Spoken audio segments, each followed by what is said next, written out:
कैसे हैं दोस्तों। एक किसान था हीरालाल।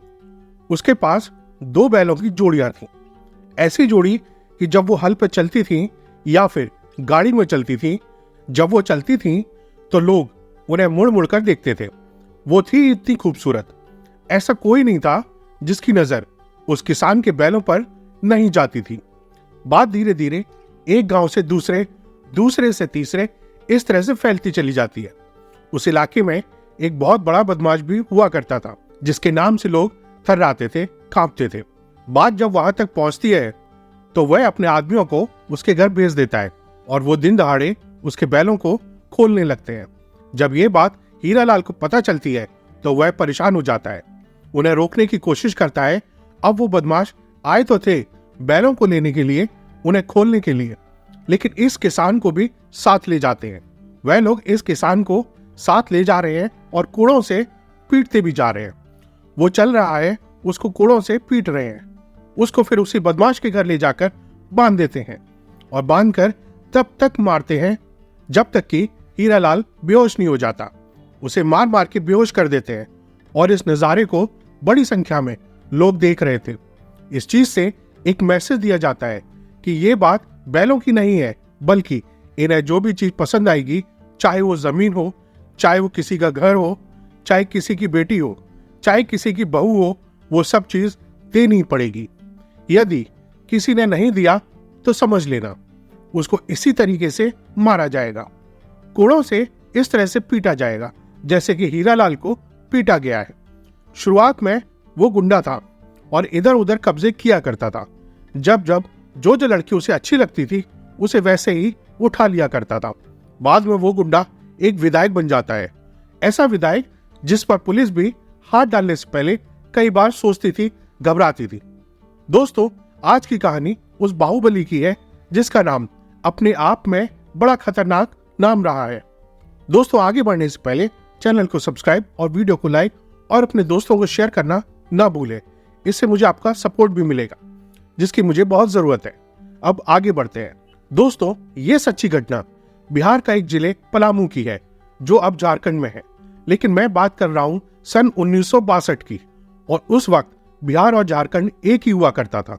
तो सन 1962 पलामू में एक लड़के का खौफ धीरे धीरे लोगों में बढ़ रहा था। बढ़ते बढ़ते उसके नाम से आसपास के लोग थर्राने लगे थे। उसका नाम सुनकर वह लोग कांपते थे और एक दिन उसका सामना होता है विश्रामपुर के थानेदार से। थानेदार जिसका नाम होता है दयाशंकर मिश्रा। दयाशंकर मिश्रा उसको रोकते हैं, टोकते हैं, कहते हैं कि रे लड़के, तेरी बहुत बदमाशी चल रही है, क्या बात है। तो वह लड़का चुपचाप रहता है, लेकिन चुपचाप रहने के बाद भी इनमें किसी बात पर कहा सुनी हो जाती है और थानेदार दयाशंकर खींचकर उसको एक एक करके थप्पड़ मार देता है। बस ये थप्पड़ मारना उसको दुश्वार हो जाता है, गलत हो जाता है। यहीं से इस लड़के के आतंक की शुरुआत होती है। इसके 2 दिन बाद पता चलता है कि उस इंस्पेक्टर की हत्या कर दी गई है। उसकी गर्दन काट के किसी ने फेंक दी, लेकिन उसको मारने से पहले बहुत ज्यादा पीटा गया था। बस ये बात इलाके में फैल जाती है और लोग डरने लगते हैं कि जो आदमी इंस्पेक्टर को मार सकता है, उसकी हत्या कर सकता है, तो आम आदमी की क्या औकात है। वह आदमी जिसका नाम होता है विनोद सिंह, वह बड़ी तेजी से उभर रहा था और आसपास के इलाके में यह नाम बड़ा तेजी से फैलने लगता है। हर कोई कहने लगता है कि दरोगा की हत्या करने वाला विनोद सिंह बहुत ही खतरनाक आदमी है। एक बार एक गांव की लड़की थी मेघनी, जो बेहद खूबसूरत लड़की थी। वो लड़की उसको पसंद आ जाती है, इतनी पसंद आती है कि उसका वो अपहरण करवा लेता है और अपहरण करने के बाद उसको अपने पास रखता है। इस लड़की का एक छोटा भाई था, 15 साल का नंदू। नंदू अपनी बहन को इधर उधर तलाशने की कोशिश कर रहा था। आसपास के लोगों से पूछ रहा था कि भैया, क्या तुमने हमारी बहन को देखा है कि नहीं। ऐसी बात करते करते नंदू पुलिस स्टेशन जाने की कोशिश में था।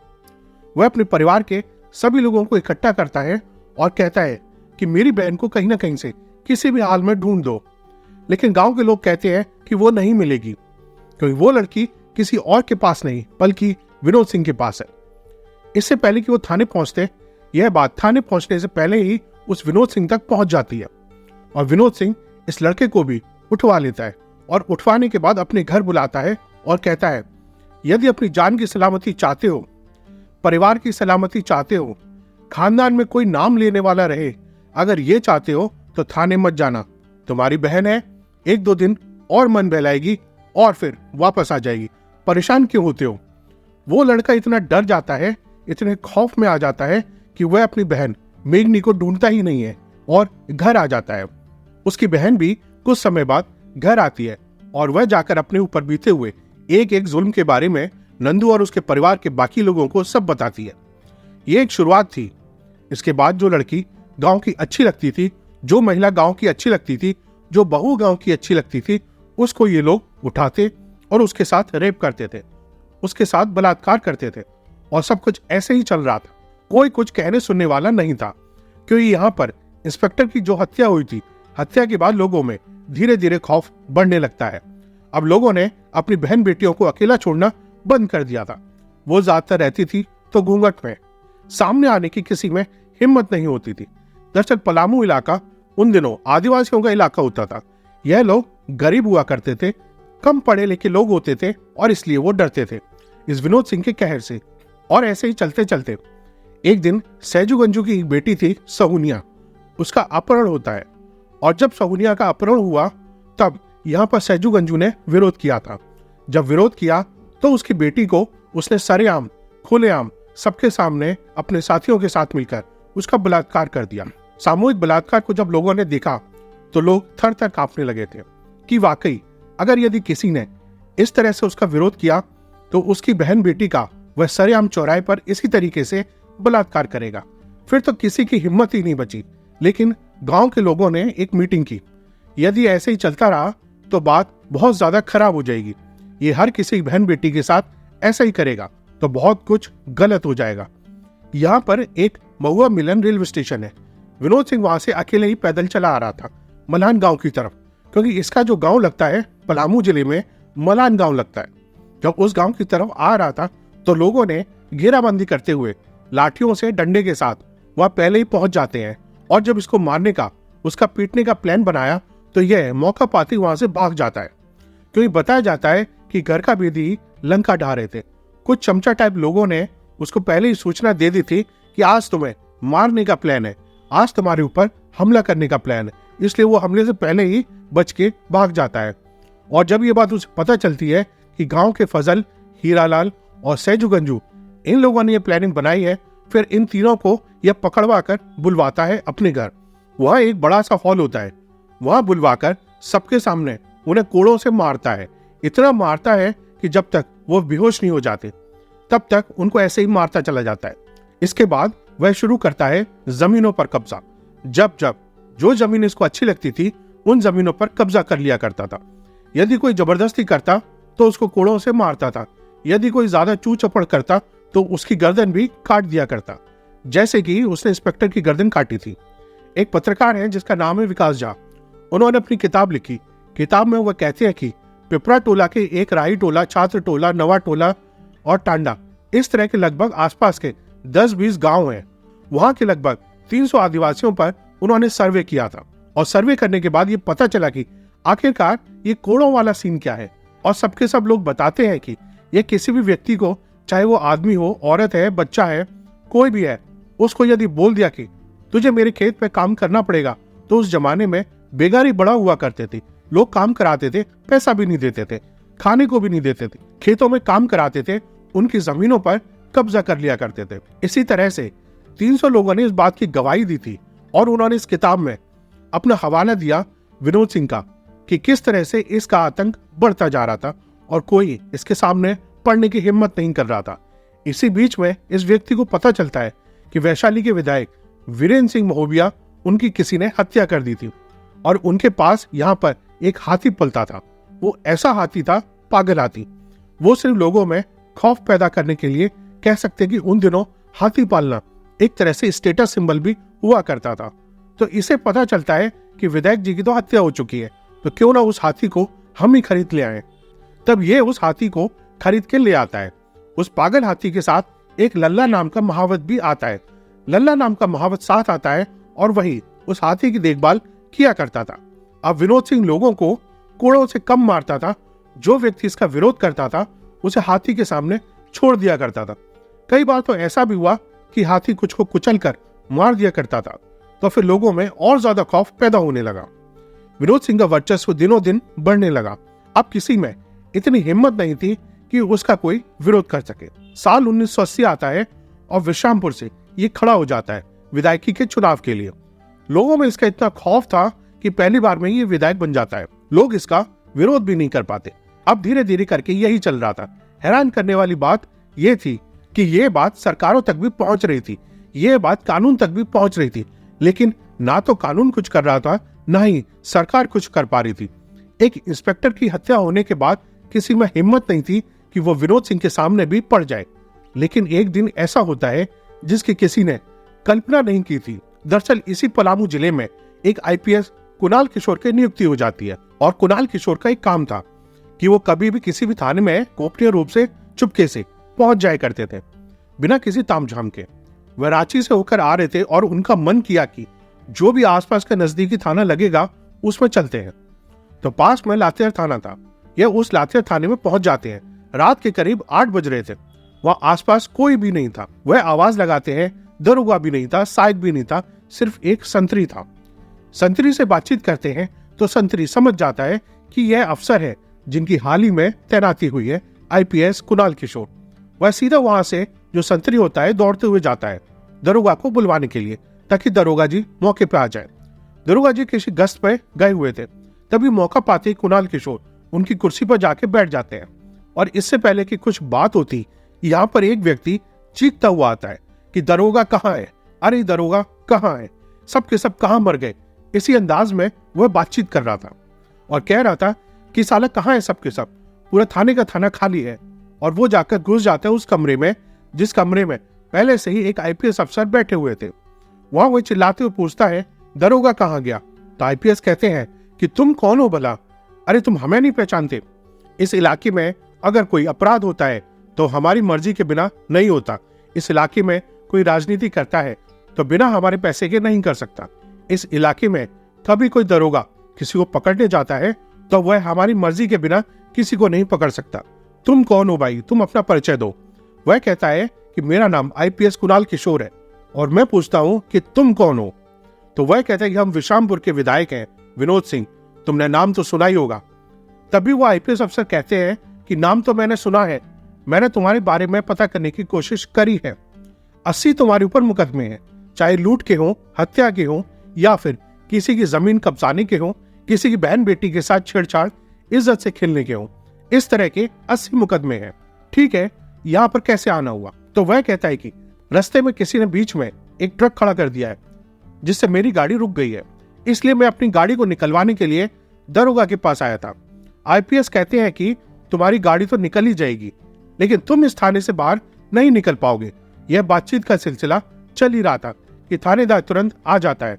अब थानेदार आता है तो सामने का नजारा देखकर थानेदार की गिग्गी बन जाती है, क्योंकि एक तरफ उसके एसपी खड़े हुए हैं और दूसरी तरफ इलाके का सबसे बड़ा गुंडा बदमाश जो कि विधायक बन गया था वो खड़ा हुआ है। किसकी बात सुने? तुरंत ही आईपीएस ऑफिसर ने कहा कि इस आदमी को गिरफ्तार करो। गिरफ्तार करने के बाद सीधा कल सुबह जेल भेज देना और मुझे आकर इस बात की रिपोर्ट करना। एसपी साहब ये बात कहकर चले जाते हैं और उसको बंद करा देते हैं थाने में। तब वह कहता है कि ऐसी कोई हथकड़ी नहीं बनी, ऐसी कोई जेल नहीं बनी जहां विनोद सिंह को रखा जा सके। उसका पहली बार किसी अफसर से पाला पड़ा था। अफसर कहते हैं कि तुम्हारे जैसे कितने आए और कितने चले गए। हम जहां जिस इलाके में रहते हैं तुम्हारे जैसे गुंडों का हम सफाया कर देते हैं। लेकिन यह बातचीत का सिलसिला यहीं खत्म हो जाता है, क्योंकि रात का ज्यादा टाइम हो चुका था, इसलिए आईपीएस वहां से चले जाते हैं। अगले दिन पलामू में एक मीटिंग होनी थी। वहां पर मंत्री आए थे रमेश झा। रमेश झा एक जाना पहचाना नाम हुआ करता था। अब मंत्री के इंतजार में सबके सब फोर्स लगी हुई थी। डीएम साहब क्या हर कोई उसमें आया हुआ था। एक गेस्ट हाउस में जब मीटिंग चल रही थी तो मीटिंग में जैसे ही रमेश झा जा रहे हैं, पीछे पीछे उनके कोई और नहीं विनोद सिंह था। वही विनोद सिंह जिसको आईपीएस ने रात में गिरफ्तार करवाया था। इसी बात को देखते हुए कुणाल किशोर का मूड खराब हो जाता है। वह सोचने लगते हैं कि एक दरोगा को मैंने आदेश दिया था, दरोगा ने एक एसपी तक का आदेश नहीं सुना। आखिरकार ये कैसा आदमी है? इसका मतलब तो ये है कि विनोद सिंह ने जो बोला है वह बात बिल्कुल सही है और हमारी तो कोई औकात ही नहीं है। लेकिन इस बात से वह बहुत बुरी तरीके से गुस्से में आ जाते हैं और इसी गुस्से को कहीं ना कहीं रमेश झा पहचान जाते हैं, क्योंकि विनोद सिंह ने रमेश झा मंत्री से यह सारी बात बताई थी जो रात में हुई थी। तभी रमेश झा इस आईपीएस अफसर को एक बंद कमरे में ले जाते हैं और कहते हैं कि भाई जो हुआ उसको भूल जाओ, एक काम करना, तुम यहाँ पर गिरफ्तारी मत करना, क्योंकि इससे मेरी बदनामी हो जाएगी, क्योंकि वो यहाँ का विधायक है। इसमें कहीं ना कहीं रमेश झा यही चाहते थे कि गिरफ्तारी हो, लेकिन मेरे सामने नहीं होनी चाहिए। लेकिन आईपीएस अफसर ने तय किया था कि गिरफ्तारी तो होगी, लेकिन मीटिंग खत्म होने के बाद। अब मीटिंग चल रही थी, दोपहर के बाद जब मीटिंग खत्म होने का नंबर आता है, उससे पहले ही पुलिस उस गेस्ट हाउस को चारों तरफ से घेर लेती है। घेरने की एक ही वजह थी, ताकि इस बदमाश को, इस विधायक को गिरफ्तार किया जा सके। और जब गिरफ्तारी का नंबर आता है, इससे पहले ही आईपीएस अफसर ने अपने एक इंस्पेक्टर विनोद राम को भी बुलवा लिया था। वह भी एक बहुत नामी इंस्पेक्टर थे, जिनके नाम से बड़े बड़े बदमाश कांपा करते थे। विनोद राम अपनी फोर्स के साथ उस गेस्ट हाउस को चारों तरफ से कवर कर लेते हैं। तो इसी बीच में जब रमेश झा अपनी गाड़ी में बैठने वाले थे, तो तुरंत ही मौका पाते ही विनोद सिंह पहले ही जाकर मंत्री जी की गाड़ी में बैठ जाता है। अब आईपीएस अफसर समझ नहीं पा रहे थे कि ये क्या हो गया। उसको गिरफ्तार करना था, लेकिन वो मौका पाते ही मंत्री जी की गाड़ी में बैठ गया। रमेश झा अपनी गाड़ी में जाकर बैठ जाते हैं। अब जैसे ही रमेश झा की गाड़ी हेलीपैड की तरफ चलती है, जहां पर उनका हेलीकॉप्टर इंतजार कर रहा था, जो उन्हें पटना से लेकर आया था। अब गाड़ी जब चलती है तो पीछे पीछे पुलिस फोर्स और आगे आगे रमेश झा की गाड़ी चलती है। तो अब ये लोग नहीं समझ पा रहे थे कि करें तो क्या करें। जैसे ही हेलीपैड के पास रमेश झा की गाड़ी रुकती है, तो उससे पहले कि रमेश झा उतरते, विनोद सिंह तुरंत जाकर उस हेलीकॉप्टर में बैठ जाता है। अब उसमें बैठने के बाद पुलिस फिर देखती रह जाती है। अब करें तो क्या करें। अब इनके पास सोचने का बहुत थोड़ा सा समय था। आईपीएस अफसर कुणाल किशोर ने सोचा कि यदि आज मैं इसको गिरफ्तार नहीं कर पाया तो ये मेरे मुंह पे एक तरीके से तमाचा ही होगा। तो इसलिए उन्होंने फैसला लिया कि अब इसको गिरफ्तार करना ही है, चाहे मंत्री जी नाराज हो या कोई भी नाराज हो। तुरंत वो अपने इंस्पेक्टर को आवाज लगाते हैं, कहते हैं कि तुरंत इसको गिरफ्तार करिए। मंत्री जी आप विमान में नहीं बैठेंगे। जब मंत्री जी को विमान में बैठने से रोका तो मंत्री जी बोले, ये कैसी बात कर रहे हो, मैं क्यों नहीं बैठ सकता। वो कहते हैं, सर आप नहीं जानते, आपके हेलीकॉप्टर में एक खूंखार अपराधी बैठा हुआ है, जिसपे 80 से ज्यादा मुकदमे हैं, जो पुलिस की हिट लिस्ट में है। यदि आपने रोकने की कोशिश की तो हो सकता है कि यह आप पे हमला कर दे, इसलिए आप यहीं खड़े रहिए। तभी पुलिस को आदेश देते हैं। इसके बाद विनोद राम अपनी टीम के साथ पहुंचते हैं और उसको ग्रेबान से पकड़कर खींचते हुए वहां से ले जाते हैं। अब इस नजारे को आसपास के इलाके के लोग भी देख रहे थे, क्योंकि उस जमाने में किसी भी जहाज को देखने के लिए सैकड़ों की भीड़ लग जाया करती थी। जब सैकड़ों हजारों लोगों ने उस विमान से विनोद सिंह को पुलिस द्वारा खींचकर ले जाते हुए देखा, तब लोगों को लगा कि अगर कोई इतना बड़ा ताकतवर अफसर आया है तो कुछ ना कुछ बात तो जरूर होगी। जिसके नाम से लोग थर्राते थे, कांपते थे, डरते थे, आज वह पुलिस की गिरफ्त में था। जब उसे खींचकर ले जा रहे थे तो उसने कहा कि तुम्हें पता नहीं है, मेरा नाम विनोद सिंह है। मैं वही विनोद सिंह हूँ जिसने 1970 में दयाशंकर मिश्रा की मुंडी काट दी थी। जिस दिन मैं जेल से निकलूंगा 2 मुंडी और काटूंगा। पहली मुंडी होगी आईपीएस कुणाल किशोर की और दूसरी मुंडी होगी विनोद राम इस इंस्पेक्टर की। इस पर इंस्पेक्टर घबरा जाता है, थोड़ा सा डरने लगता है। तभी आईपीएस अफसर कहते हैं, डरने घबराने की जरूरत नहीं है। ऐसा कोई माई का लाल पैदा नहीं हुआ जो कुणाल किशोर पर हाथ डाल सके, उसकी गर्दन को उड़ा सके। अब विनोद सिंह जेल चला जाता है और जेल जाने के कुछ समय बाद वहां से छूटकर वापस आता है। अब 1985 में दोबारा से चुनाव होना था। इसका खौफ कहीं ना कहीं कम होने लगता है। अब ये जो आईपीएस अफसर होते हैं, इनका ट्रांसफर पलामू से किसी दूसरी जगह हो जाता है। अब 1985 में चुनाव था। इसके सामने खड़े हुए थे चंद्रशेखर दुबे। चंद्रशेखर दुबे ने विश्रामपुर विधानसभा सीट से विनोद सिंह को हरा दिया और जैसे ही हारता है, इसका वर्चस्व और कम होने लगता है। लेकिन यह राजनीति में अपना करियर आगे बढ़ाना चाहता था। करियर बढ़ाने के लिए इसने हाथ पैर मारने शुरू कर दिए। यह कभी मेनका गांधी की पार्टी से जुड़ जाता है तो एक बार इसे मौका मिलता है वीपी सिंह से मिलने का। वीपी सिंह की उन दिनों आंधी चल रही थी। यह बात है 1987 की और वो बिहार के औरंगाबाद में आए हुए थे। 4-5 दिन उनको यहाँ रुकना था। वहां पर जनसभाएं कर रहे थे, लोगों की भीड़ को अपनी तरफ बढ़ाने की कोशिश कर रहे थे। वीपी सिंह जहां जहां मंच पर जाते थे, वहां पर मंच पर यह विनोद सिंह भी, जो अब एक्स एमएलए हो चुका था, वह भी साथ साथ जाया करता था। ऐसे जाते जाते जब 4-5 दिन रुकते हैं तो 4-5 दिन रुकने के बाद वह अपने इधर के लिए चले आते हैं। और ये बात कर रहा हूं 25 जून 1987 की। डाल्टनगंज से ठीक 80 किलोमीटर दूर चंदवा का बिरला गेस्ट हाउस है। रात में कहीं रुकने का ठिकाना नहीं था। सुरक्षा की दृष्टि से शायद उसने सोचा कि उसके जान पहचान के एक थे लाल साहब, वहां पर खाना खाते हैं और खाना खाने के बाद उस गेस्ट हाउस में ही जाके सो जाते हैं। उनके पास अपनी खुद की पिस्टल भी हुआ करती थी। उस पिस्टल को टांग देते हैं। रात के अंधेरे में 12-1 बजे के आसपास कई लोग आते हैं, हथियार लेकर, बंदूकें लेकर, और मौका पाते ही अंदर घुस जाते हैं। गेस्ट हाउस के अंदर जहां पर विनोद सिंह सोया हुआ था, विनोद सिंह जो खूंखार अपराधी बदमाश हुआ करता था, जो कि अब एक्स एमएलए हो चुका था, उस पर दनादन गोलियां चलने लगती हैं। गोलियों की आवाज सुनने के बाद आसपास के लोगों में सन्नाटा पसर जाता है। किसी की हिम्मत नहीं होती कि उस गेस्ट हाउस की तरफ आंख उठाकर भी देख पाता। कोई भी यह नहीं समझ पा रहा था कि गोली चला कौन रहा है और गोली चल कहां से रही है, चल कैसे रही है। दिन निकलता है तो पता चलता है कि विनोद सिंह अब इस दुनिया में नहीं रहा। उसका जो चैप्टर था, उसका जो पन्ना था, हमेशा हमेशा के लिए बंद हो चुका था। जब पुलिस ने इस मामले की जांच की तो अज्ञात लोगों के खिलाफ मुकदमा दर्ज कराती है, और जब यह पता करने की कोशिश करती है कि हत्या किसने की है, तो पता चलता है कि मारने वाला कोई और नहीं बल्कि विनोद सिंह के ही मल्लान गांव के लोग थे, जिन्होंने अपनी बहन बेटियों की इज्जत का उसकी हत्या करके बदला लिया था। आज के लिए इतना ही दोस्तों। आपको वीडियो अच्छी लगी हो तो लाइक जरूर करें। ऐसी और इंफॉर्मेटिव वीडियोस के लिए चैनल के दूसरे वीडियोस भी देखें, और जाते जाते चैनल को सब्सक्राइब और बेल आइकन को दबाना ना भूलें। Tata, bye bye.